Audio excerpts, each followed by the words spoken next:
Good evening, everyone. And we begin with no deal in the Portland teacher strike, which will now stretch into a fourth week. Thanks for joining us. I'm David Molko. Within the last couple of hours, we learned that the major sticking point around parental involvement in decisions around class sizes has yet to be resolved, with negotiations now on hold, the school board says, until Friday. Catherine Cook's been monitoring developments on both sides and joins us in the newsroom with the update. David, the school district shared a statement tonight saying they were disappointed to receive a proposal from PAT that, quote, didn't respond to either of their proposals on class size committees.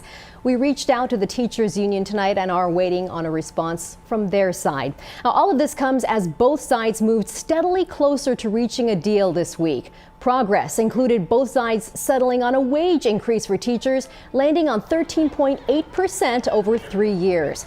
The district and union also worked out deals for planning and prep time, mental health services, special education supports, and improvements to school buildings. But again, the sticking point remains disagreements over whether or not to include parents on class size committees. The school board saying that level of involvement by parents would be inappropriate. Also unresolved, a re-entry plan for when students eventually do return to the classroom.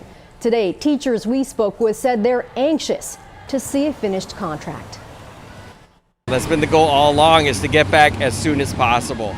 I think people might be a little frustrated because we just want to get back. We miss our jobs, we miss our students, we miss our schools, right?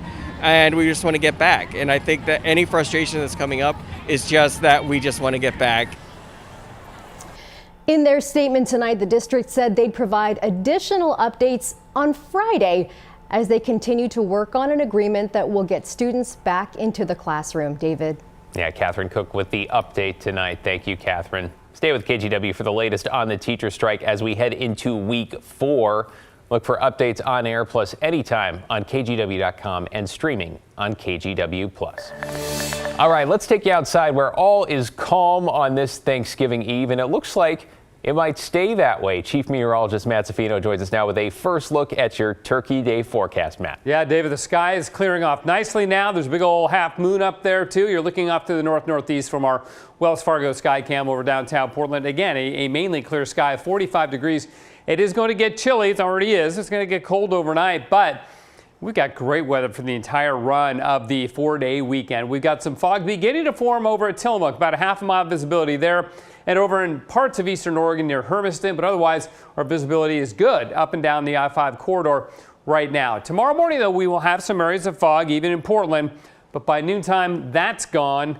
51 degrees tomorrow, so we're not exactly, seeing balmy weather, but dry and not super windy, and lots of sunshine is pretty good for this time of the year. So Morning Valley fog, that'll be the biggest weather issue really that we face all weekend long.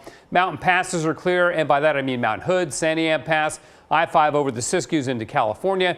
Coast range will be good. Maybe a few showers in the northeast mountains, up in the Wallowas or the Blue Mountains, but even there, very minimal. Really not expecting any issues on the roads. And the east wind returns as we go into tomorrow afternoon, and that actually helps keep the fog away. So really all systems go for us, David. We'll talk about the forecast for the Ducks and the Beavers tomorrow night in Eugene. And when we may finally see some mountain snow and get ski season going. Back to you. Oh, yeah. Great news about the sunshine, though. Thank you, Matt. All right, we have a new reaction tonight to an Oregon judge's decision declaring Measure 114 unconstitutional. The voter-backed measure requires potential gun buyers to first get a permit from police by taking a safety course and passing a background check. It also bans magazines that hold more than 10 rounds of ammunition. In his ruling, the Harney County judge explained the measure violates an Oregonian's right to bear arms. Attorneys for the plaintiffs in the case also argue that the measure would make gun owners guilty until proven innocent. So let's explain here. They say it would require those who owned high-capacity magazines before the law took effect to prove when they purchased them. The idea that an Oregonian who didn't know this was coming is going to have a receipt proving that they purchased that magazine on a certain day. It's not going to happen.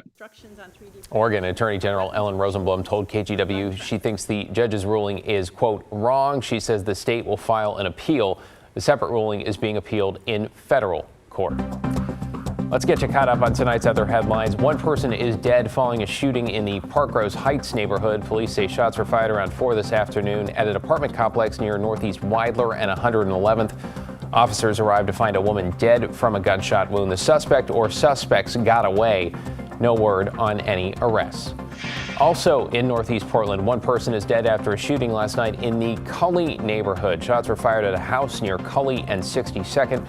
Police say they found a man dead and no sign of the shooter or shooters. No arrests have been made. If you have any information about either case, you're asked to contact Portland Police. And the Marion County DA is asking Oregon's governor to revoke dozens of commutations that were granted by former Governor Kate Brown. The DA recommends that 57 people should have their releases revoked. Governor Kotek has already revoked the commutation of Jesse Calhoun, the man investigators have reportedly linked to the deaths of 4 women in and around the Portland area. Calhoun, who's in prison right now on unrelated charges, told KGW he is not a killer. In our homeless crisis, there is a new tiny home village in the works specifically meant for Indigenous families. And it's coming together after a North Portland church donated their land back to its native community. Blair Best with the story. We're hoping to re-landscape a lot of things. When Shanoa Landry looks around this Northeast Portland church, she sees only good. I see the future, I see healing, and I'm a member of the Puyallup tribe, which is from Tacoma, Washington. She's also a community health worker at the Future Generations Collaborative, a Native community group that started more than a decade ago. And it has grown since then to really encompass all public health aspects for the Native community, including the need for housing.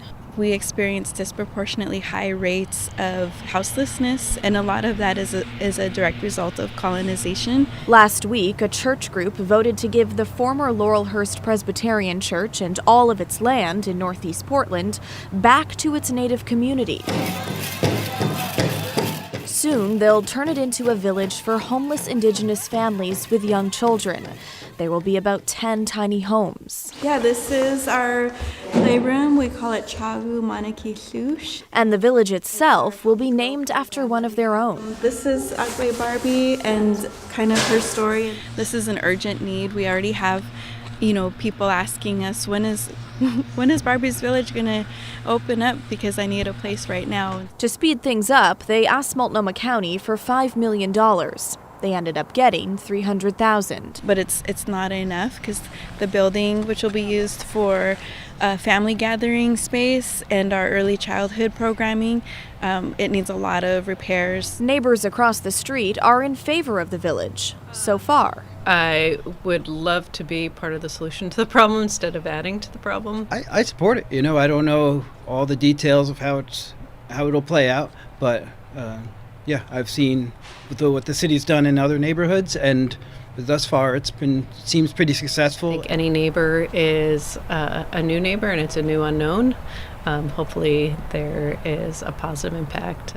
So there's still a lot of work that needs to be done, including building the tiny homes, but their focus right now is on fundraising, and their next event is coming up in December. In Northeast Portland, Blair Best, KGW News.